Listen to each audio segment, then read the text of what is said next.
Hello everyone, welcome back to the C programming tutorials. These tutorials are brought to you by Zeedup technologies. In this video, we are going to learn about the concept of storage classes in C. So the first question is, what is a storage class? A storage class is something that defines the visibility of a variable. And apart from this, it also specifies the lifetime of a variable and where can it be used in a C program. So in simple terms, you have already learned about the local variables and the global variables in C. We know that whenever we declare any variable inside a particular function, that is known as a local variable to that function, and it cannot be used anywhere but inside the function. So its scope is limited to that particular function, right? Now, this is exactly the reason why the storage classes are created, or storage classes concept is introduced in C, so that we can specify that which variable belongs to which storage class, and according to that we can specify that what is the scope of this variable, what is the visibility of this variable, and what is the lifetime of this variable, right? So there are 4 different storage classes in C. These are auto, register, static, and extern. So we will look at all of them with the help of an example. The first class, or the first storage class we have, is auto storage class. So for that auto storage class, what we are going to do is we are going to declare a function void count, and we are not going to accept any argument in it. So whatever variable we declared inside this count function, we know it is a local variable. So the storage class that is used for all the local variables is known as the auto storage class.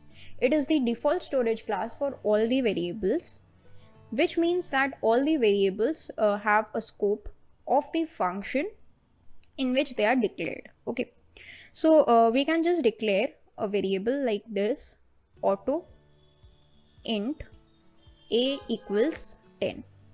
Okay.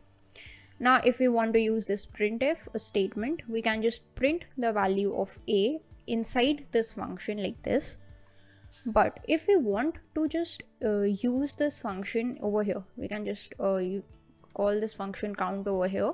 But if we want to just put anything like a plus equals to 10, if we want to modify the value of a and we compile it, then we get an error because a is undeclared. Okay. So we cannot use this function or this variable outside this count function. Okay, now if we just compile it, then we are able to use this value of a inside this function but not outside it. So basically it is a local variable, and the default storage class for all the local variables is auto storage class. The next storage class that we have is known as the register storage class. Now, why it is known as register? Because the variables declared in this storage class are actually stored in registers instead of the main memory of the computer. Now, all the variables that we declare, they by default go into the computer memory and they are stored over there. But if we declare any variable with the storage class register like this, register int b, then it is a possibility that this integer variable b might be stored in a register. Now, why do we need to store the variables in the register? The simple reason is some of the loop counter variables that are used again and again, they need to be accessed again and again. So instead of going into the main memory of the computer, they can be easily stored in the register and could be used again and again. Okay. So we can simply write its program like this: b equals 1, b is less than equals 5, and b plus plus, and we can simply just use a printf statement, hello. So that's it. It's not going to show us any difference because it is a very small program, But in case your program is very big, then you may be able to see the difference between the register storage class and any other storage class. That is, if your variable is declared in the register storage class, then in that case the variable would work faster than if it is declared with a normal thing, or if it is not a part of the register storage class. So this is an example of register storage class. Let's just write a comment over here that it is a register class. And this count function basically helps us to visualize the usage of this auto storage class. Okay, so these are the two storage classes, register and auto.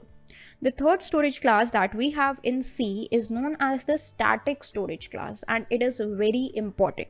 Okay, so static storage class, what does it do? It declares a variable whose scope is limited to that particular function in which it is declared, but its lifetime is throughout the program. How? Let us just declare another function, say void. It's a simple func func, and it's not expecting or accepting any of the arguments. And then what we're going to do is we are just going to actually declare a global variable. So static int c equals, say, 5. Okay, and then what we can do is over here we can just actually again we can declare a static variable. Either we can declare it over here, so instead of here we can just declare it inside the function actually. Okay, and then we can just decrease its value like this, and we can just print its value, mod d, and print the value of c. Okay, that's it. And how can we visualize its usage? So let's just write a loop for b equals 0 or b equals 1. B is or we can just use a while loop, right? While b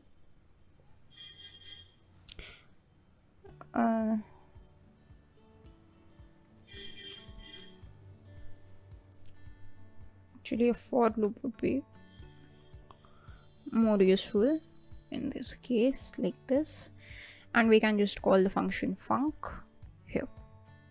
So 5 times the function func is called. What does it do? It declares a static variable c with 5 initialized. It would decrement its value and just print it. Okay, so let's just see, let's just build it and run it. Okay, so let's just clear up this output, or we can just give it a value of c equals to like this in the printf statement.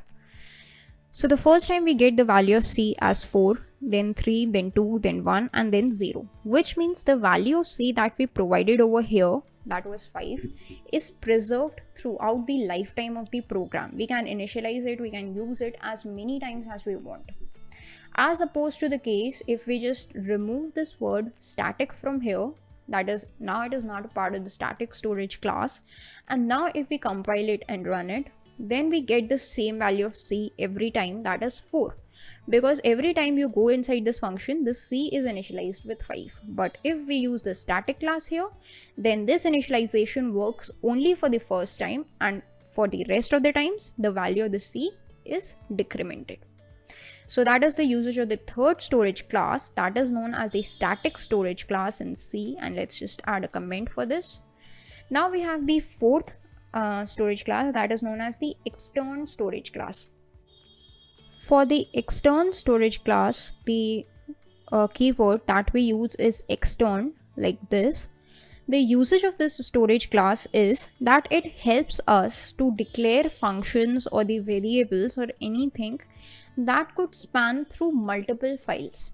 Okay, so for understanding this, I have declared a global variable that is outside this main function. This variable is by the name c, and then I have declared a function which is of void return type, and it is not expecting any argument, and the name of the function is extfunc, and it is of extern class, that is, it is of a type extern, right? Now inside the main function, what I have done is I have provided or initialized this C variable with the value 5, and then I have called this extern function, that is extfunc. I have not provided its definition anywhere, but I have just called this function only on the basis of this declaration.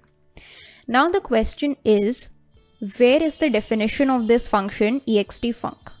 Well, the definition of this function is inside this file that is known as storage.c. So this is a simple file in which I have declared this or provided this header file. I have declared this C variable. Okay, I declared the C variable over here and initialized it with value 5. But inside this file storage.c, I have declared this variable C as extern, which means this variable is also spanning through multiple files. Now only I have declared it here. I have not initialized the value of C because C is also initialized in main. So 5 would be taken from here, while this ext function's definition is provided in the storage class, which is nothing but printing the value of C. Now if we just go to this main.c and we compile it and run it, then the output is here, value of C equals 5, which is the exact body of the ext function that we provided with the help of extern storage class. So that is all about the storage classes in C, and thanks for watching.